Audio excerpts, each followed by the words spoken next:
Welcome to the Deep Dive, the place where we analyze complex source material, distill its most essential knowledge, and provide you with those profound aha moments you need to feel truly well-informed. Today, we are immersing ourselves in the life of a towering figure from the 11th century, Anselm of Canterbury. Right, and he's this incredible character. Imagine a single individual who is hailed as the father of Scholasticism, the movement that tried to rationalize Christian theology. But at the same time, he was such an uncompromising, fierce political figure that he brought the might of the English crown to a standstill, not once, but twice.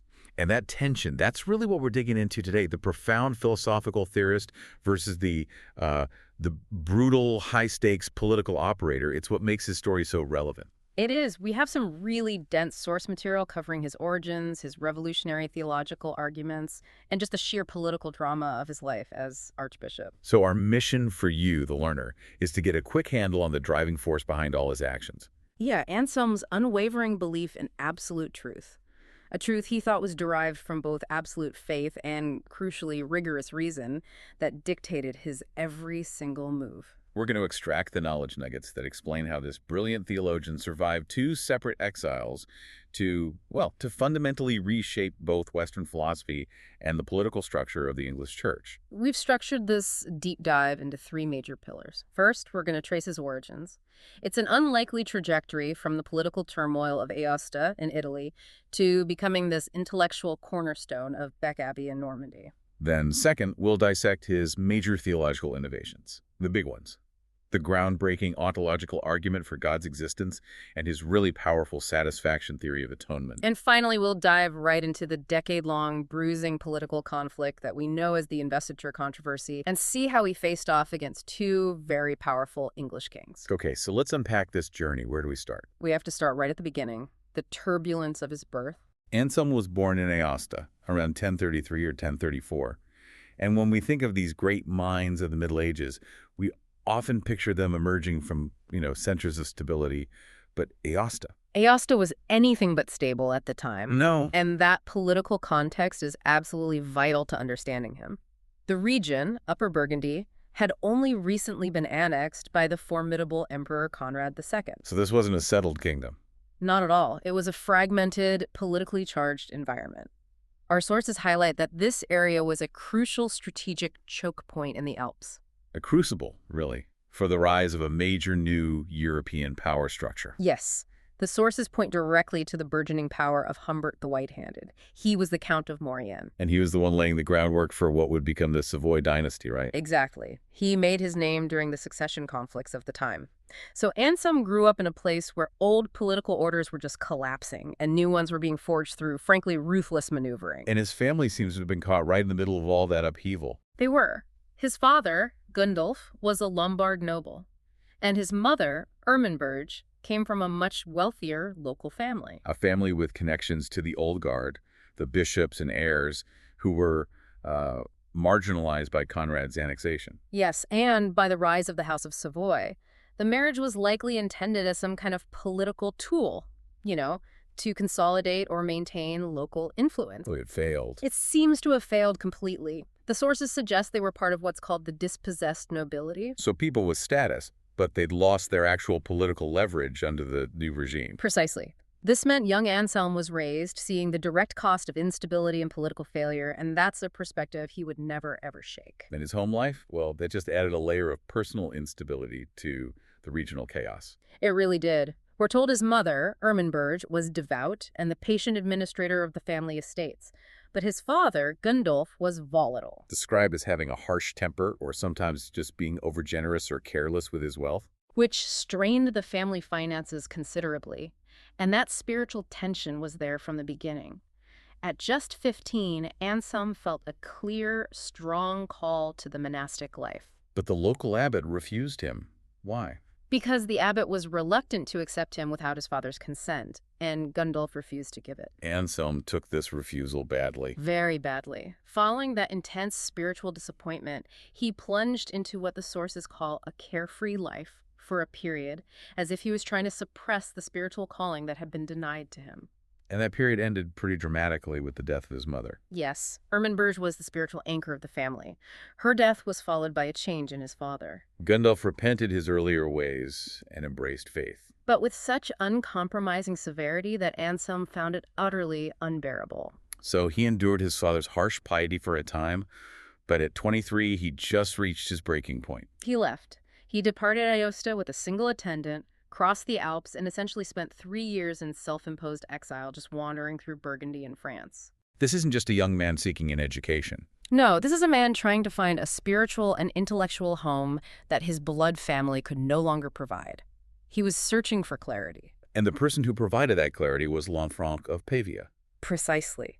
Anselm was drawn across the continent to Normandy by the booming reputation of his countryman, Lanfranc, who was then the prior of the esteemed Benedictine Abbey of Bec. So Anselm arrives in 1059 and consults Lanfranc, still unsure of his path. He had 3 options in his mind. Should he become a hermit? Should he return to Aosta to reclaim his estates? Or should he join the monks at Bec? Lanfranc sent him to the local Archbishop of Rouen, who ultimately told him to join the community at Bec as a novice. So at the age of 27, in 1060, the wandering stopped, and the real foundation of his thought began. The Rule of St. Benedict was the tool that reshaped his entire intellectual apparatus over the next decade. It really was. He wrote his first philosophical work, De Grammatico, which tackles Latin paradoxes, likely within his first year there. He was clearly a mind that just immediately absorbed and processed complex systems. And he didn't stay a novice for very long. Not at all. Just 3 years after joining, in 1063, Lanfranc was elevated and left Bec for a post in Caen. And Anselm, despite his relative youth, was elected prior. It's an astonishingly quick elevation, and it really shows the immediate regard his intellect commanded. And it's during his time as prior that we get that really illuminating anecdote about his methods of leadership, which directly informed his later philosophy. I'm talking about the story of the young monk Osborne. Yes, Osborne was hostile towards Anselm, completely resistant to discipline. And we know from the sources that a neighboring abbot dealt with difficult monks through, well, physical violence. He beat them night and day. Anselm saw that as a total failure of pedagogy. He believed that true obedience and correction must proceed from affection and understanding. So his strategy was, well, it was fascinatingly manipulative, but very effective. It was. He started by praising, indulging, and privileging Osborne in all things until he gained the young man's affection and trust. And only once that personal loyalty was secured did he gradually begin to withdraw the privileges and apply the standard strict discipline of the rule. And the method worked perfectly. Obedience was achieved without violence, but through a deeply psychological approach rooted in understanding the nature of the will. This anecdote perfectly illustrates his later theological motto. Intellectus understanding precedes fides faithful obedience. It was a pedagogical masterclass. Absolutely. The result was that by 1078, when Anselm was unanimously elected abbot of Bec, the abbey had become recognized as the foremost seat of learning in Europe. It was drawing students not only from France, but even from his native Italy. And he proved his leadership extended to worldly affairs as well. The sources note his spirited defense of the abbey's independence, battling lay figures and even the Archbishop of Rouen, who tried to impose control. This experience was foundational for him, wasn't it? It established his principle that spiritual authority must be independent of temporal control. A direct foreshadowing of what was to come. He learned to fight kings and barons over the control of church lands and prerogatives right there in Normandy. It set the stage for his epic battles in England. Definitely. And it was here, amidst the relative peace of the abbey, that he truly began to wrestle with the nature of God, producing the Monologion, and shortly after, the work that would make him immortal, the Proslogion. So the move from monastic leader to intellectual giant, it hinges entirely on one foundational principle. It does. When we talk about Anselm, we're immediately talking about the start of Scholasticism, that major movement in the medieval universities that sought to rationalize Christian faith using classical philosophy. And Anselm gives us the definitive slogan for the entire movement. Fides quaerens intellectum, faith-seeking understanding. You really cannot analyze Anselm without starting right there. Okay, let's break that down, because it sets the strict boundary for his entire life's work. He states it so clearly. He says, "And I do not seek to understand that I may believe, but believe that I might understand." And he continues, "For this too I believe, since unless I first believe, I shall not understand." This is such a crucial distinction. Yeah. Anselm is arguing the divine truth, revealed through scripture and tradition, is the starting point. It's the absolute premise. You accept the truth of Christianity first through faith. That part is non-negotiable. It's not about rationalizing your way into faith. It's about applying reason after faith is firmly held. So once you have that absolute confirmation in faith, reason then becomes a kind of spiritual obligation. It becomes a necessity, yes. To fail to apply the rigorous force of intellect is, in his own words, negligence. So he aimed to render Christian tenets like the Trinity or the Incarnation or the Atonement not just as matters of blind belief, but as internally coherent, necessary, and rational systems. He wanted to show that the Christian worldview was, in fact, the only possible rational worldview.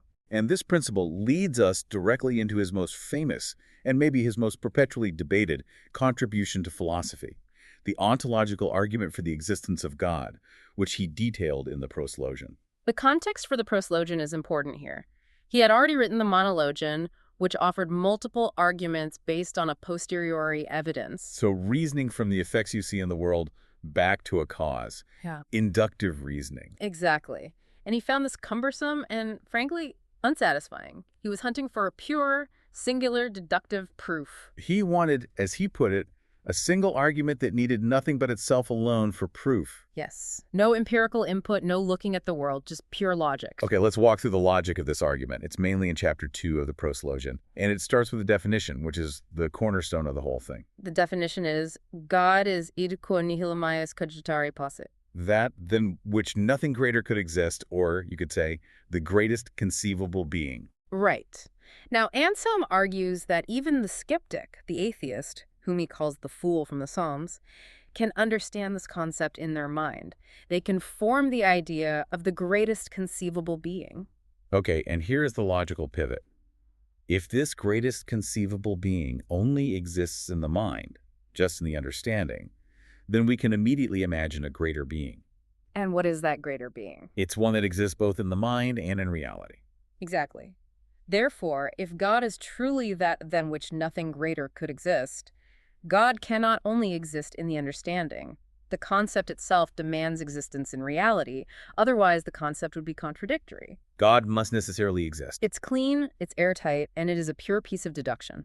But wait a minute, how does he justify that leap? I mean, that's the part that always gets me. The logic is audacious, for sure. But if the definition already assumes existence, isn't that just begging the question? Well, that is the exact question that Gaunilo, a monk of Marmoutier, posed immediately after the Proslogion was published. Gaunilo wrote a powerful rebuttal titled Liber Pro Incipiente. Which means a book in behalf of the fool. And Gaunilo's objection is famous for its thought experiment involving the perfect island. Right. He argued that if Anselm's logic were sound, he could simply conceive of an island greater than which nothing can be conceived. An island with unparalleled treasure, beauty, and resources. And following Anselm's logic, since we can conceive of this ultimate island, it must exist in reality. Otherwise, we could conceive of a greater island, one that actually exists. But we know that's not true. Merely conceiving of a perfect island doesn't make it real.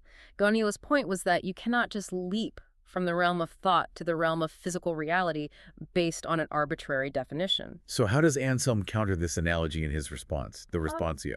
Because this philosophical leap is what makes the argument so famous and so controversial. Anselm's counter is subtle, but for his purposes, devastating to Gaunilo's island.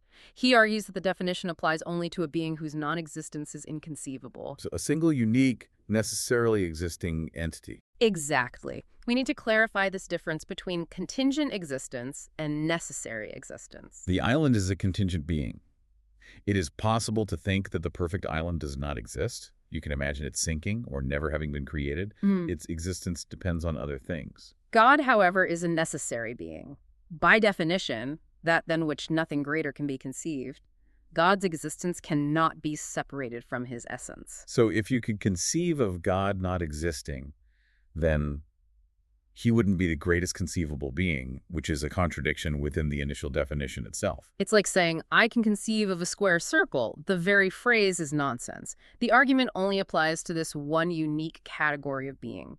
Anselm argued Gaunilo's island is inherently contingent, so the logic doesn't apply to it. And this single argument wasn't just to prove existence, was it?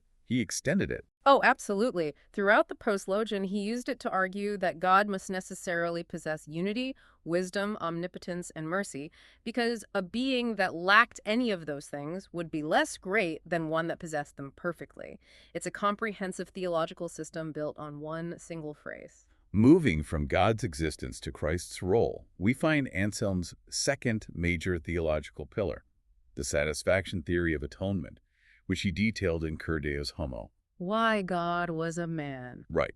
This work, written during his first exile, was his attempt to provide a purely rational explanation for why the incarnation was necessary. Why God had become human and die. And it completely changed Christian doctrine for centuries to come. He starts with the idea of sin offending divine justice. But it's not just breaking a rule, is it? It's impairing God's infinite dignity. And that's the critical piece of the puzzle. Sin is not infinite because of who commits it, a finite human, but because of whom it is committed against an infinite God. Therefore, divine justice demands infinite restitution or recompense for that offense against his honor. And if the debt is infinite, well, that poses a problem for humanity. Right. Why can't humanity simply try harder to repay it, through good works or sacrifice? Because Anselm argues that all human actions, our obedience, our good works, our very existence are already completely and permanently obligated to God's glory. So we can't perform any action that is extra. There's no action that goes above and beyond our moral duty that could be applied toward paying down the infinite debt of sin. If we perform good works, we are simply doing what we ought to have done anyway. So humanity is stuck.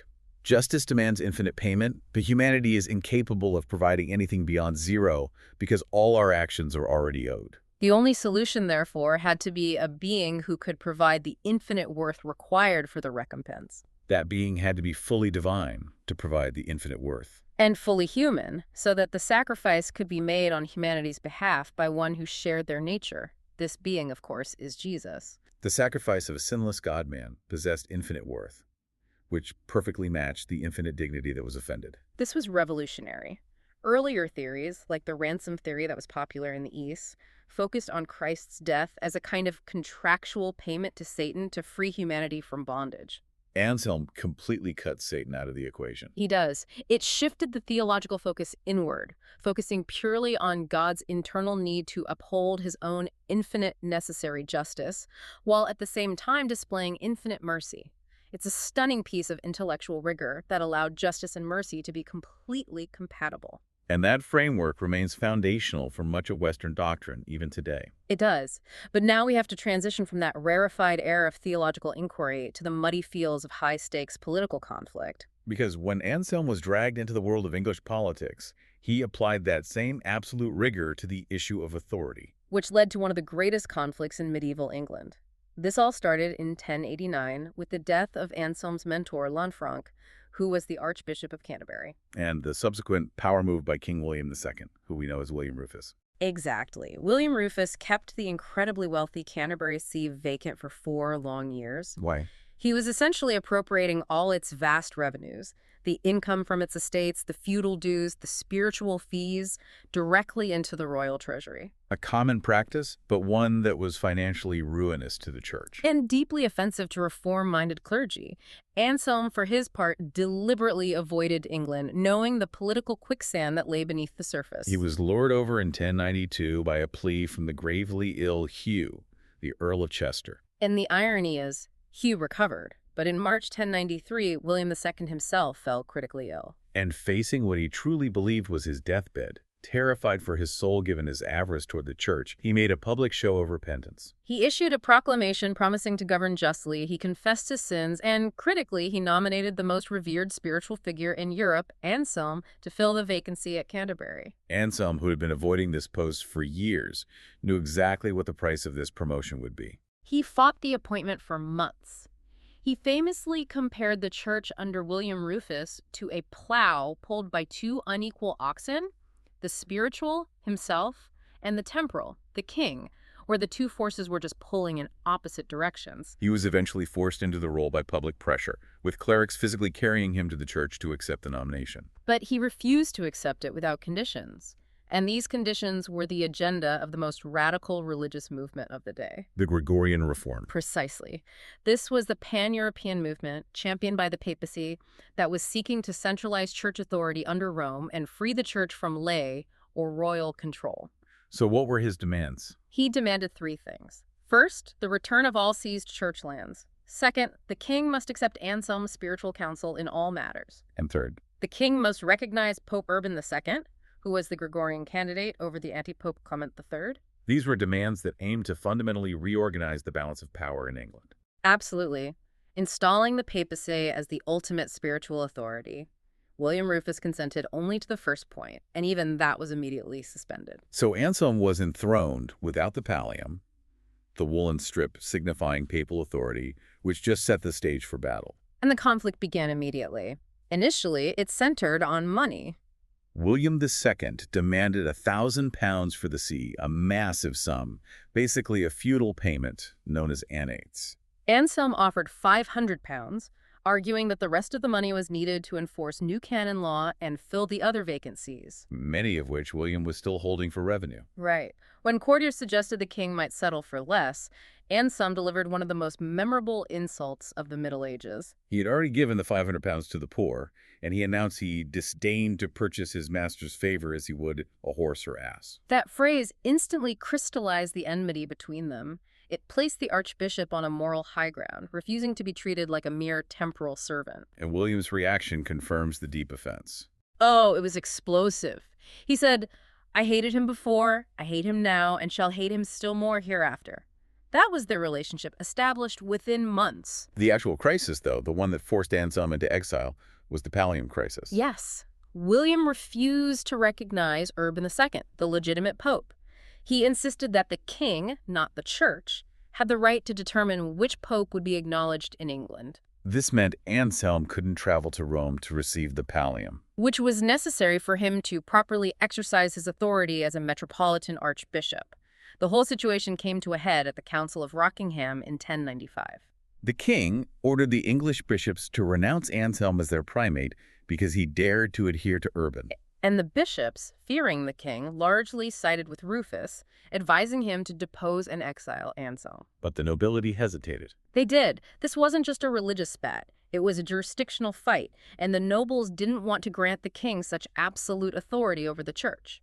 This led to a critical deadlock. William, seeing he couldn't win outright, resorted to deep political intrigue. He secretly petitioned Pope Urban II to send a legate with the pallium, hoping the legate would depose Anselm in exchange for the king's public acknowledgement of Urban. A spectacular political A miscalculation. huge one.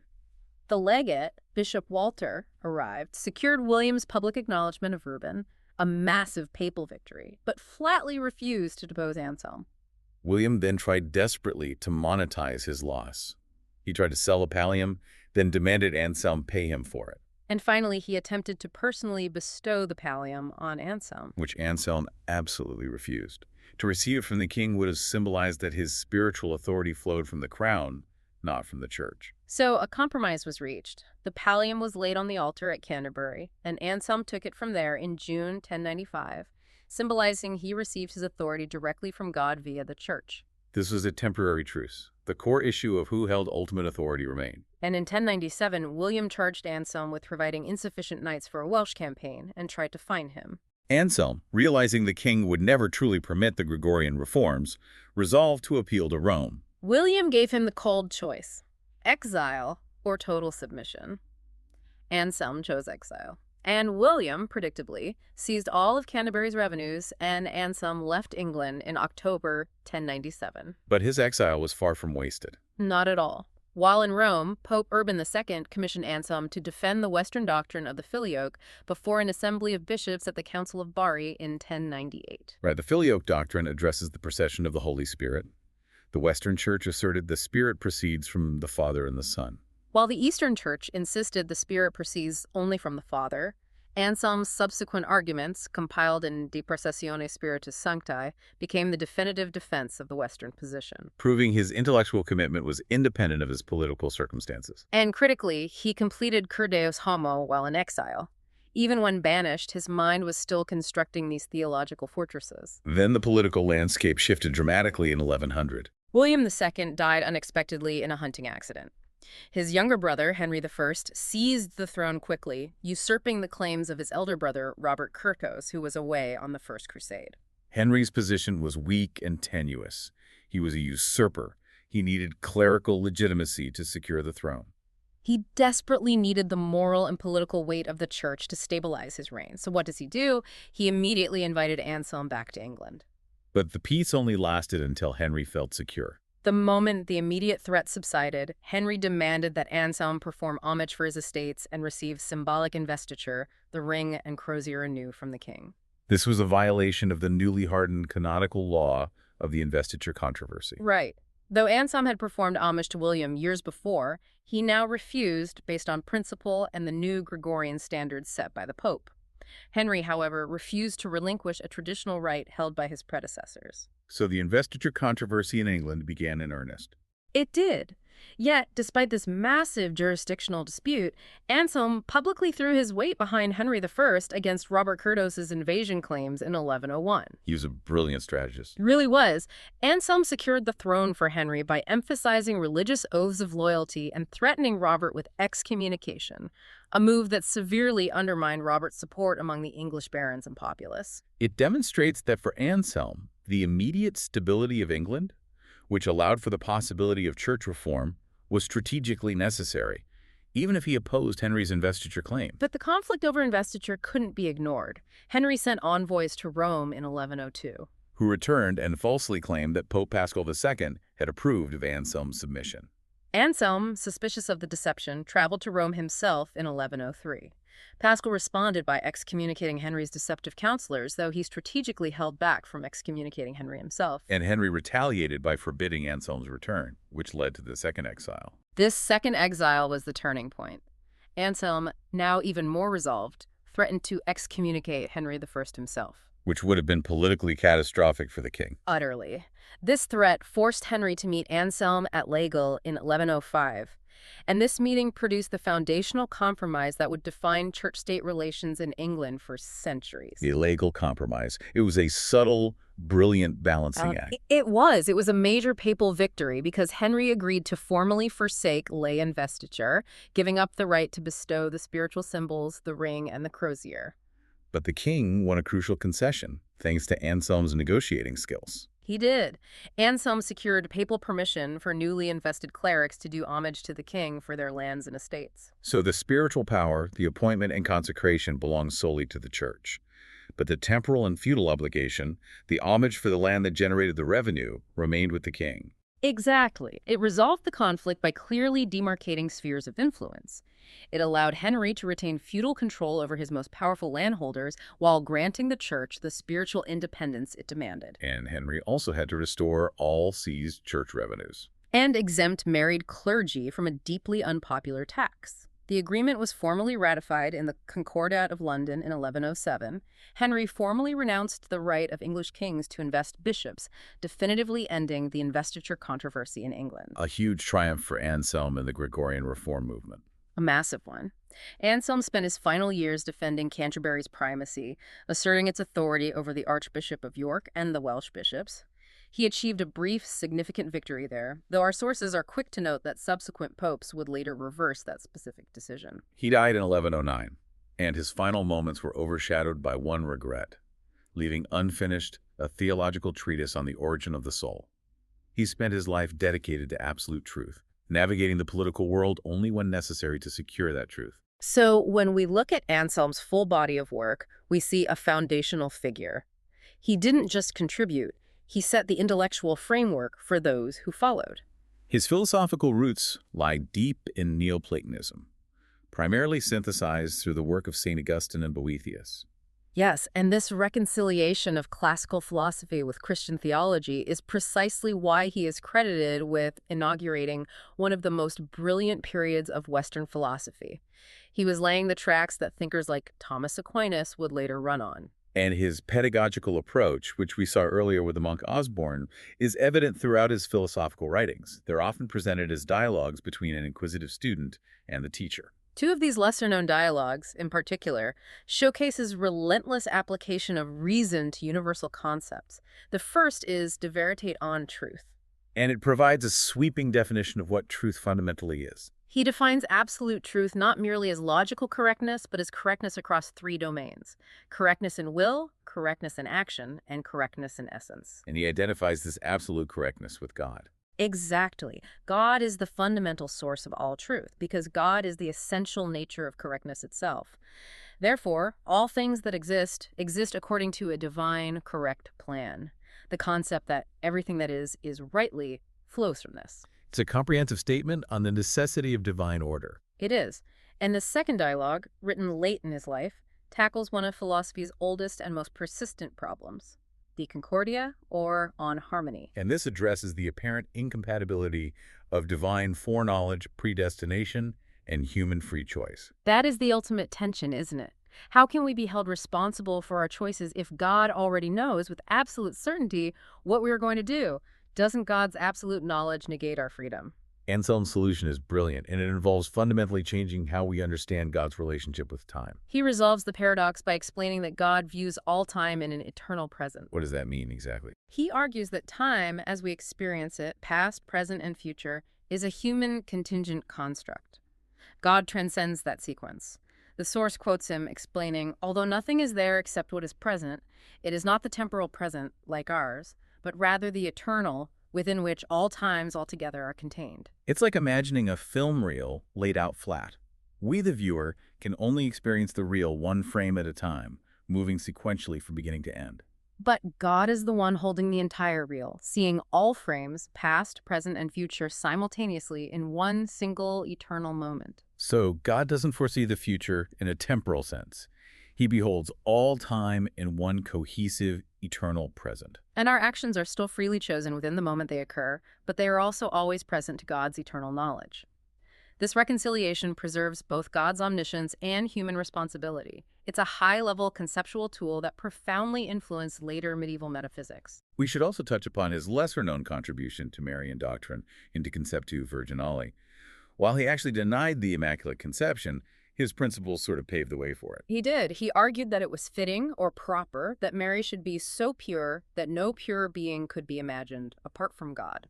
And crucial to later theology, he defined original sin not as being transmitted by the physical act of procreation, but as a change in human nature after the fall, a defect that parents were incapable of reversing in their children. By separating the mechanics of sin transmission from the mechanics of conception, he opened the door for later theologians to argue that divine grace could intervene to preserve Mary's nature at the very moment of her conception. And he is venerated for this. It earned him the title Dr. Magnificus and the Dr. Marianus.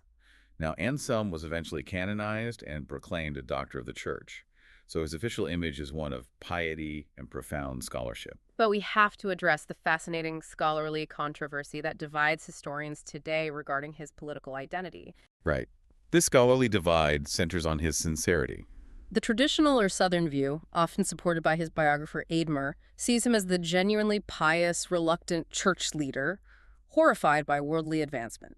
In this view, he was the sheep forced to fight the wolves, forced into political conflict only by the avarice of the kings. But the critical view, championed by modern scholars, paints a very different picture. They see him as an incredibly shrewd, highly adept political operator. One who used that carefully nurtured image of simple holiness as a strategic tool to gain leverage.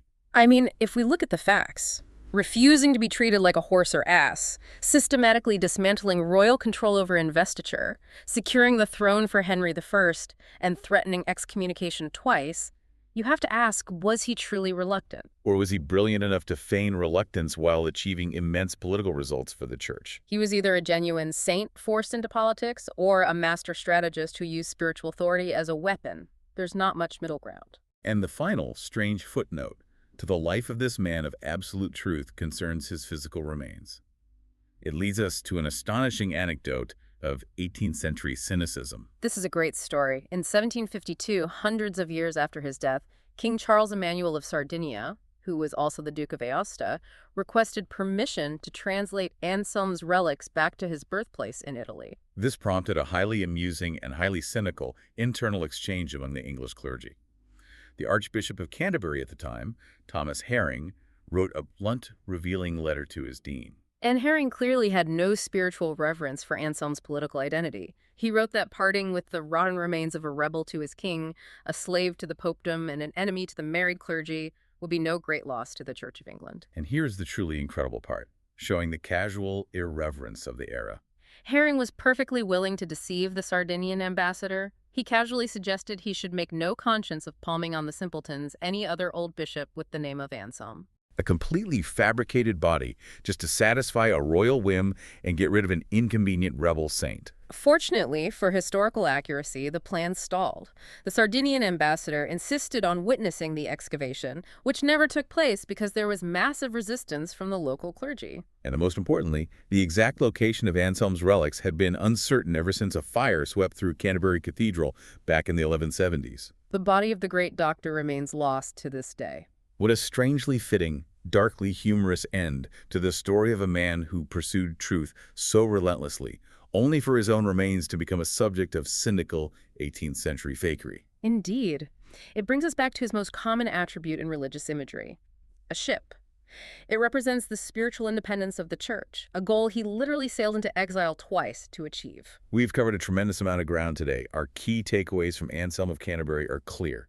The intellectual power of fides quaerens intellectum faith-seeking understanding, which made the rigorous application of reason a non-negotiable spiritual duty.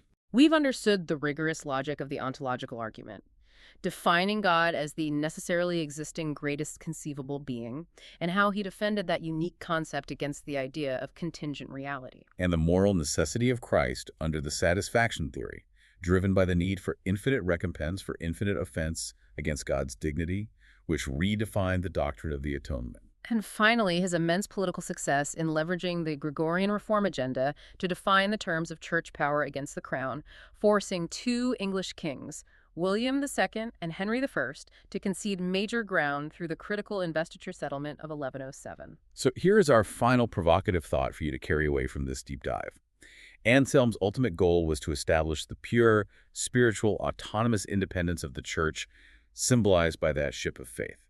But, as his life proves through decades of brutal negotiation, the repeated threats of excommunication, and the two exiles is true spiritual independence in the complex real world of high politics, achievable only through decades of brutal worldly conflict. A question of means and ends that is truly timeless. Thank you for joining us for this deep dive into the philosopher Archbishop. We hope you feel thoroughly well informed.